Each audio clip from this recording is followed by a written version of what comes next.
இன்னைக்கு சித்திரை மாதம் 18ஆம் தேதி, மே மாதம் 1ஆம் தேதி 2026 வெள்ளிக்கிழமை, சித்ரா பௌர்ணமி. மதுரை சித்திரை திருவிழாவின் உச்சக்கட்டம் இன்னைக்கு. ஆற்றுக்கு இந்த பக்கம் திருவிழா முடிஞ்சு அந்த பக்கம் வைகை ஆற்றுல கள்ளழகர் இறங்கும் வைபவம் இன்னைக்கு. காலையிலேயே 4:30 மணிக்கெல்லாம் காரைக்குடி ரமேஷ் ஃபோன் பண்ணி வந்துட்டார். 2 பேரும் ஆட்டோவில் போய் ஒரே டிராஃபிக்காக இருந்துச்சு.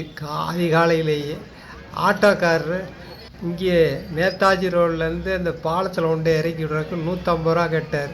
பரவாயில்ல, முடிஞ்ச வரைக்கும் போகிறேன்னு சொல்லிட்டு கிட்டத்தில் கொண்டே கல் பாலத்துக்கு பக்கத்தில் இறக்கி விட்டார். அங்கேருந்து நடந்து போய் பாலத்துலேருந்து அழகர் ஆற்றுல இறங்கினதை தரிசனம் பண்ணால் லட்சக்கணக்கான மக்கள் அதிகாலையிலேயே கூடிட்டாங்க.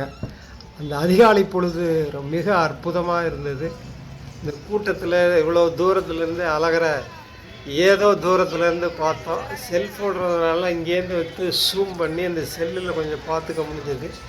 விக்டர் பாலத்தில் ஒரே காராக நிறுத்திட்டாங்க. அது விஐபி மட்டும் போல இருக்குது. நாங்கள் இங்கே இருந்தே வெள்ளித்தட்டில் கருப்பு பன்னீர் திராட்சை நிறையா வச்சு, 2 சிவப்பு தாமரையை வச்சு, நடுவில் வெத்தலை வச்சு சூடாத்தி ஏற்றி ஆனந்தமாக அழகருக்கு தீபாராதனை காமிச்சு பிரார்த்தனை பண்ணோம்.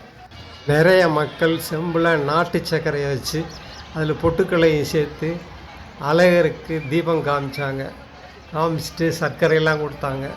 அதிகாலையிலேயே கள்ளழகரின் பிரசாதம் நாட்டு சர்க்கரையை சாப்பிட்டது அவ்வளவு தெம்பாக இருந்தது. ரொம்ப ரம்மியமாக இருந்தது. இன்றைய காலை பொழுது ஆனந்தமாக உதயமானது. வர்ற வழியில் ஒரு செய்தி பார்த்தேன். எதிர்காலம் ஆனந்தமாக இருக்கும், வருமானம் அபரிமிதமாக வரும்னு ஒரு செய்தி பார்த்தேன். இதுதான் அழகர் தர்ற பிரசாதம்னு நினச்சிக்கிட்டு அப்படி தேர் பக்கமாக தேர் வீதியில் 2 பேரும் உளுந்த வடையும் காஃபியும் சாப்பிட்டுட்டு மீனாட்சி அம்மன் கோயில் அம்மன் சன்னதியில் தரிசனம் பண்ணிவிட்டு அப்படியே வீடு சேர்ந்தோம்.